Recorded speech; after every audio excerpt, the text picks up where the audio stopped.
Nah ini dia, alhamdulillah, berkah luar biasa hampiri Garuda jelang hadapi Cina. Sekian lama dinanti, bintang Liga Inggris seharga 300 miliar rupiah akhirnya siap perkuat timnas Indonesia. Mengejutkan, jelang ASEAN All Stars 2025, Kapten Manchester United dapat kritikan pedas dari asisten pelatih timnas Indonesia Alex Pastor. Kira-kira kenapa ya? Dikonfirmasi langsung oleh PSSI, Timnas Indonesia U23 gunakan SUGBK dan Stadion Patriot untuk venue Piala AFF U23 2025. Inilah 3 pelatih yang berpotensi besar jadi pelatih Timnas Indonesia U23 di SEA Games 2025. Nomor 2 ada Indra Syafri. Nah ini dia, doa publik akhirnya terkabul. Karma wasit Ahmed Alkaf usai rugikan Timnas Indonesia, resmi didepak oleh FIFA. Simak ulasan terlengkapnya sebagai berikut. Tapi sebelum itu jangan lupa subscribe agar kalian tidak ketinggalan informasi terbaru seputar Timnas Indonesia setiap harinya.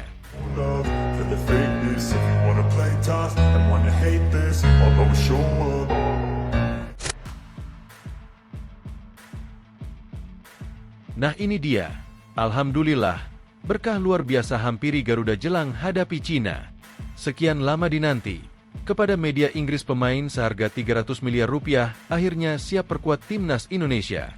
Kabar yang selama ini hanya menjadi harapan pecinta sepak bola tanah air akhirnya menjadi kenyataan. Dikonfirmasi resmi tepat tadi malam, satu berkah besar menghampiri timnas Indonesia. Pascal Struijk, bek andalan Leeds United dengan nilai pasar fantastis mencapai 300 miliar rupiah, akhirnya secara terbuka menyatakan kesiapannya membela merah putih. Ya, setelah sekian lama hanya menjadi rumor, sang bintang Premier League ini akhirnya buka suara kepada media Inggris mengenai niatnya memperkuat Garuda. Sebelumnya, spekulasi tentang Struijk ramai diperbincangkan menyusul kunjungan langsung pelatih timnas Indonesia Patrick Kluivert ke Inggris. Dalam sebuah unggahan yang viral, Kluivert terlihat didampingi asisten pelatih Denny Lanzaat dan penasihat teknis PSSI Jordi Crouch. Ketiganya terlihat menghadiri pertandingan Championship antara Oxford United dan Leeds United di Kasam Stadium, Sabtu, 19 April 2025, dini hari waktu Indonesia Barat. Pertandingan itu sendiri berakhir dengan kemenangan tipis 1-0 untuk Leeds.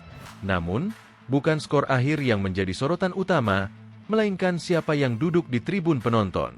Kluivert terlihat berbincang santai dan duduk sangat dekat dengan Pascal Struijk, bek Leeds yang tengah cedera namun tetap ikut rombongan tim dalam laga tandang. Sebuah hal yang cukup janggal, mengingat pemain cedera biasanya tak ikut serta keluar kandang, kecuali untuk hal penting. Spekulasi pun mencuat. Momen itu dianggap sebagai bentuk pendekatan langsung dari Kluivert kepada Struijk. Tidak butuh waktu lama, media Inggris pun mengonfirmasi bahwa dalam pertemuan tersebut telah dibahas kemungkinan Struijk untuk memperkuat timnas Indonesia. Dan tadi malam, konfirmasi itu akhirnya datang. Dalam wawancara eksklusif dengan media lokal di Inggris, Struijk menyampaikan bahwa dirinya kini terbuka untuk opsi membela timnas Indonesia. Ia mengaku telah berbicara serius dengan Kluivert mengenai proyek jangka panjang timnas dan merasa tersentuh oleh antusiasme yang ditunjukkan sang pelatih. Ya, saya berbicara dengan Patrick Kluivert. Kami membahas banyak hal, termasuk peluang saya bermain untuk Indonesia. Saya rasa waktunya sudah tepat untuk memberikan sesuatu kembali kepada akar saya, ujar Struijk, seperti dikutip dari Yorkshire Football Evening. Ia juga menambahkan bahwa darah Indonesia dari kakek dan neneknya adalah sesuatu yang tak bisa ia abaikan. Saya memang lahir dan besar di Eropa, tapi saya tahu dari mana saya berasal. Kakek dan nenek saya berasal dari Hindia Belanda. Kini, saya ingin menghormati warisan itu, tambahnya. Pernyataan itu menjadi sinyal paling kuat sejauh ini bahwa Struijk memang siap mengenakan seragam merah putih.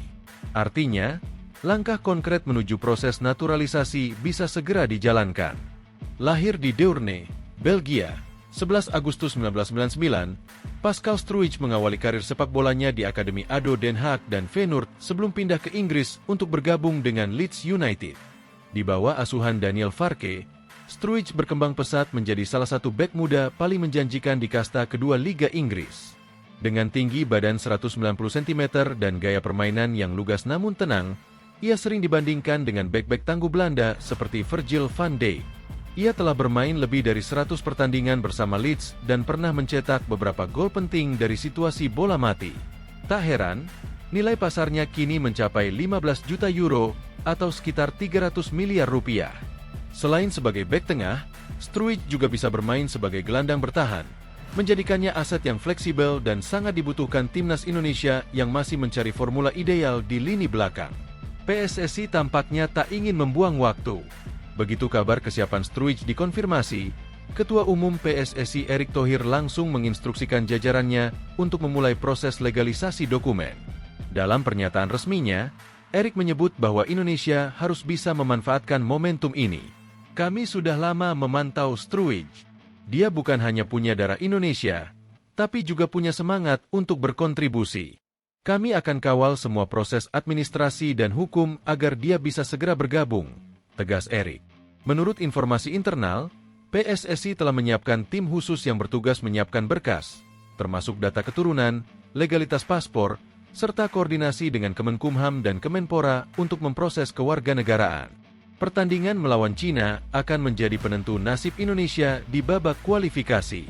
Lawan tangguh, atmosfer panas, dan tekanan publik membuat Garuda membutuhkan tambahan kekuatan dan semangat baru. Disinilah peran Struijk akan sangat vital. Dengan pengalaman bermain di kompetisi keras seperti Premier League dan Championship, kehadiran Struijk akan memberikan efek domino. Ia tak hanya akan memperkuat lini belakang, tapi juga meningkatkan rasa percaya diri tim. Para pemain muda Indonesia akan mendapatkan panutan langsung yang bisa membimbing mereka menghadapi tekanan internasional. Jika proses naturalisasi berjalan cepat, bukan tak mungkin Struijk bisa tampil membela Indonesia pada laga berikutnya. Bahkan jika belum sempat bermain lawan Cina, kehadirannya di latihan dan ruang ganti saja sudah akan memberikan dampak psikologis besar. Kabar yang datang tepat tadi malam ini menjadi momen yang sangat spesial. Setelah sekian lama hanya jadi bahan spekulasi dan diskusi, kini semuanya menjadi nyata. Pascal Struijk, pemain yang selama ini dibanggakan publik Leeds United, siap memberikan tenaganya untuk tanah air. Timnas Indonesia kini tak hanya punya talenta lokal yang terus berkembang, tapi juga diaspora dengan kualitas Eropa yang siap membawa merah putih terbang lebih tinggi. Kehadiran Struijk adalah bagian dari revolusi besar yang sedang dibangun di tubuh Timnas Indonesia. Dengan pelatih sekelas Patrick Kluivert, dukungan PSSI yang solid, dan deretan pemain berbakat dari dalam dan luar negeri, cita-cita untuk tampil di Piala Dunia bukan lagi mimpi kosong. Kini saatnya bersatu, mendukung Garuda terbang lebih tinggi. Dan siapa tahu, suatu hari nanti, nama Pascal Struijk akan dikenang sebagai salah satu legenda baru yang memilih pulang ke akar, pulang ke Indonesia. Mengejutkan, jelang ASEAN All-Stars 2025, Kapten Manchester United dapat kritikan pedas dari asisten pelatih Timnas Indonesia Alex Pastoor. Kira-kira kenapa ya? Kapten Manchester United, Bruno Fernandes, kena semprot asisten pelatih Timnas Indonesia, Alex Pastoor, jelang duel kontra ASEAN All-Stars. Pada akhir Mei mendatang, The Red Devils asuhan Bruno Amorim akan mengunjungi Malaysia untuk berduel kontra tim terbaik Asia Tenggara yang dikumpulkan oleh AFF. Pelatih Timnas Vietnam, Kim Sang-sik, telah dipilih sebagai pelatih yang menangani tim tersebut untuk duel yang digelar di Stadion Bukit Jalil pada 28 Mei 2025 mendatang. Sejumlah pemain Timnas Indonesia pun dipanggil, namun tidak ada yang berkarir di kancah sepak bola Eropa. Asnawi Mangkualam dan Muhammad Ferrari merupakan wakil Garuda di skuad tersebut, sebagaimana dikonfirmasi oleh Ketua Umum PSSI, Erick Thohir. Duel tersebut baru akan digelar setelah Manchester United menyelesaikan semua laga mereka di musim kompetisi 2024 hingga 2025. Pada saat ini, The Red Devils masih fokus untuk bermain di laga-laga resmi yang ada di hadapan mereka, yaitu Liga Inggris dan Liga Eropa. Pada Jumat, 18 April 2025, dini hari WIB, Man United bermain menghadapi Lyon dalam laga leg kedua perempat final Liga Eropa di Old Trafford. Duel tersebut berlangsung sengit hingga perpanjangan waktu, namun Man United pada akhirnya menang dengan skor 5-4 lewat gol telat Harry Maguire. Bruno Fernandes dan kolega lolos ke semifinal dengan keunggulan 7-6 secara agregat, namun sang kapten mendapat kritikan tajam dari asisten pelatih Timnas Indonesia, Alex Pastoor, yang menjadi komentator untuk laga tersebut. Pastoor, yang hadir di Old Trafford untuk laga tersebut, membandingkan Fernandes dengan para kapten Man United terdahulu, yaitu Sir Bobby Robson, Roy Keane, dan Eric Cantona. Para kapten yang dipilih oleh Sir Alex Ferguson, seperti Robson, Roy Keane, dan Eric Cantona, mereka benar-benar mewakili mentalitas yang berbeda dari tim di lapangan, kata Pastor dalam acara Ziggo Sport, dikutip dari Football Premier. Saya pikir Fernandes akan menjadi jauh lebih baik ketimbang orang-orang semacam itu, tambah asisten Patrick Kluivert tersebut. Namun, Pastor mengeluhkan sikap Fernandes yang sering guling-gulingan di lapangan, dan tidak menggambarkan sikap seorang kapten dari tim besar. Sering kali berguling-guling, sering mengeluh, sulit dilihat. Itu bukanlah sesuatu yang saya harap dari seorang kapten dari tim sebesar ini, tandasnya. Jika Anda mendengar kata-kata Ferguson, mereka sangat keras. Namun, pada saat bersamaan, juga sangat lembut dan baik kepada para pemain muda, tambah Pastor. Lebih lanjut, Pastor melihat bahwa generasi sepak bola saat ini berbeda dengan zaman dahulu, khususnya di Manchester United. Tidak ada bos lagi. Namun, banyak pemain Inggris yang juga menghilang dari tim, tandas ex-pelatih Almere City ini. Saya pikir jika Anda datang ke sini, ke Old Trafford, sebagai lawan, Anda pasti merasa gugup. Namun itu tidak lagi terjadi. Saya merindukan, racun, itu sedikit. Mungkin itu adalah masalah generasi, pungkasnya. Mengejutkan, bikin gempar. Dikonfirmasi langsung oleh PSSI, Timnas Indonesia U23 gunakan SUGBK dan Stadion Patriot untuk venue Piala AFF U23 2025. PSSI memastikan secara resmi bahwa Piala AFF U23 2025 yang diikuti oleh Timnas Indonesia U23 akan menggunakan Stadion Utama Gelora Bung Karno, SUGBK, dan Stadion Patriot Candrabaga sebagai venue. Pada Sabtu, 19 April 2025, PSSI mengonfirmasi secara resmi rumor yang sudah berkembang selama beberapa hari terakhir, bahwa Indonesia akan menjadi tuan rumah untuk Piala AFF U23 2025. Ajang ini akan digelar pada tanggal 15 hingga 31 Juli 2025 mendatang, yang bisa menjadi persiapan bagus untuk Timnas Indonesia U23 sebelum kualifikasi Piala Asia U23 2026. Gerald van den Burg dan anak-anak asuhnya akan mengikuti ajang kualifikasi Piala Asia U23 2026 itu pada September mendatang.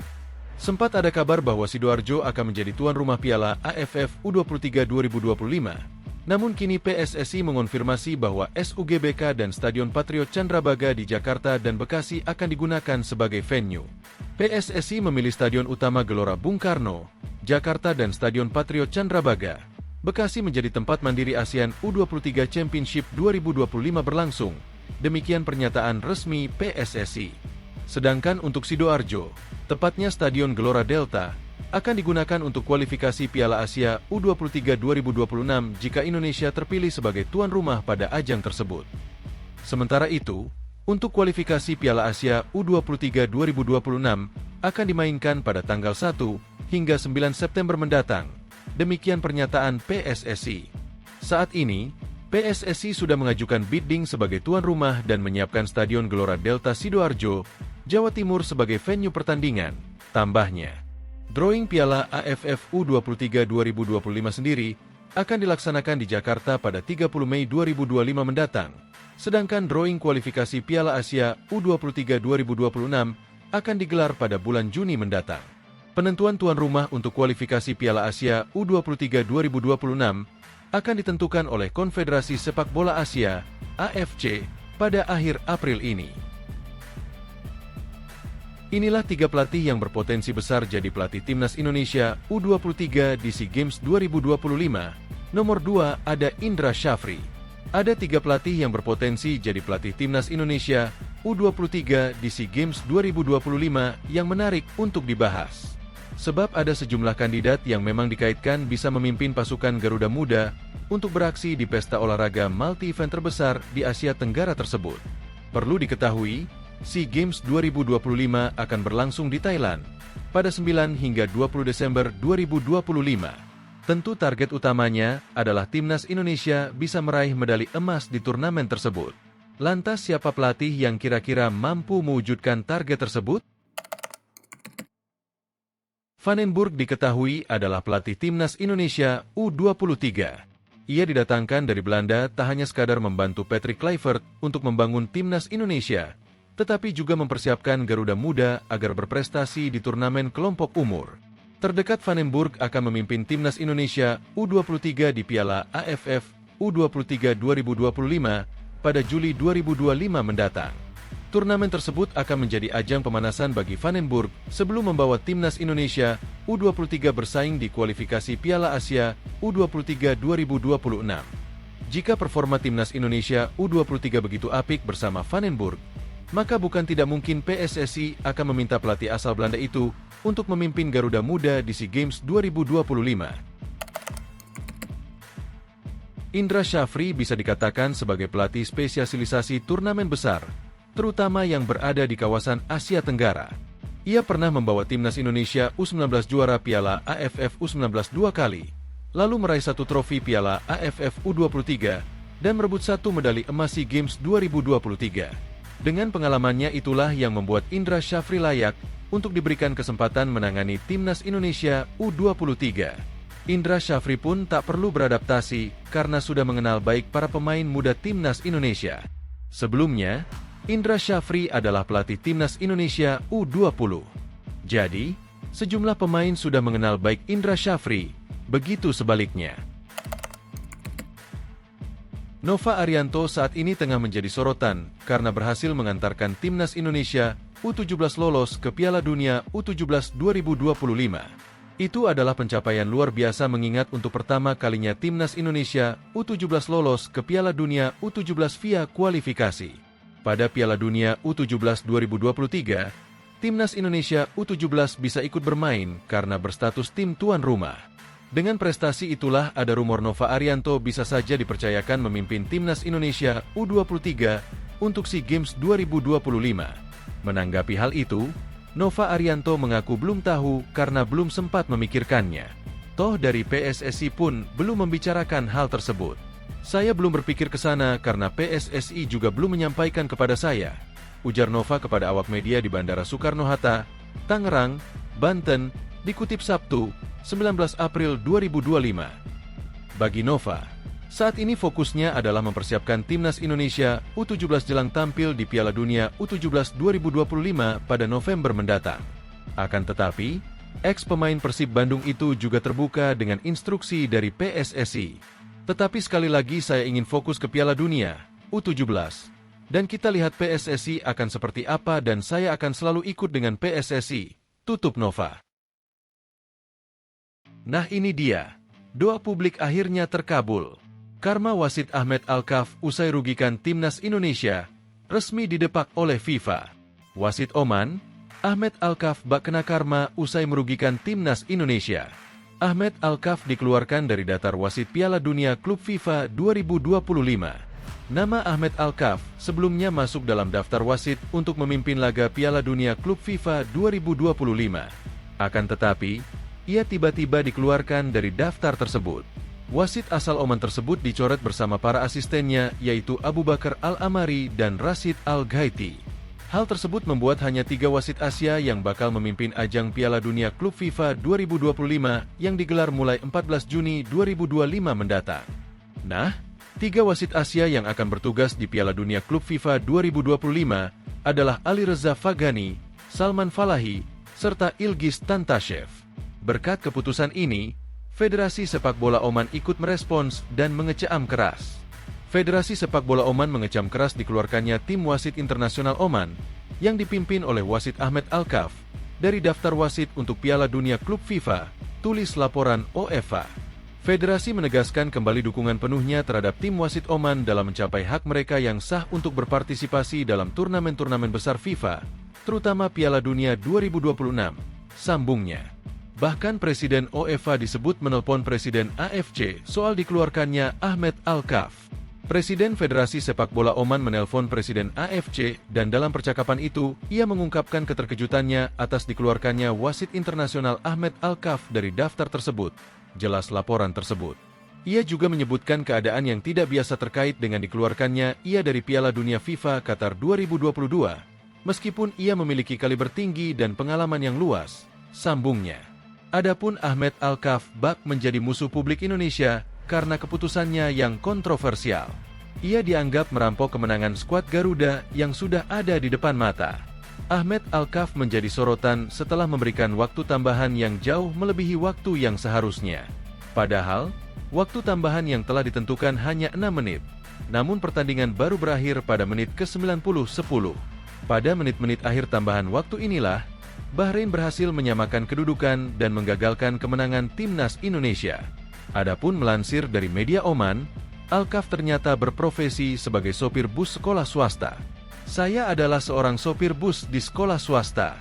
Di sana saya menikmati profesi tersebut, kata Alkaf dilansir dari elektron.net.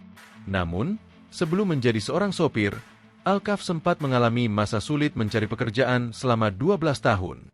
Saya sempat kesulitan dalam mencari pekerjaan selama 12 tahun sebelum menjadi sopir bus sekolah swasta, tambahnya.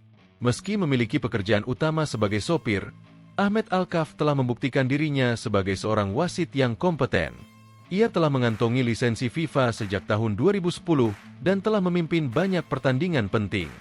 Namun, rekam jejaknya juga tak lepas dari kontroversi. Pada laga Al Nassr versus Al Ain di Liga Champions Asia 2023-24, Alkaf dianggap terlalu mudah mengeluarkan kartu kuning dan merah. Kabar tak enak Ragnar Oratmangoen di FCV Dender. Bakal senasib dengan Nathan Choyaon? Kabar kurang sedap datang dari pemain timnas Indonesia, Ragnar Oratmangoen. Jika kondisi ini terus berlarut, bukan tidak mungkin Ragnar bakal senasib dengan Nathan Choyaon. Ragnar Oratmangoen tersingkir dari skuad FCV Dender. Nama Ragnar tak masuk dalam susunan pemain atau daftar pemain cadangan Dender melawan Leuven malam ini, Sabtu 19 April.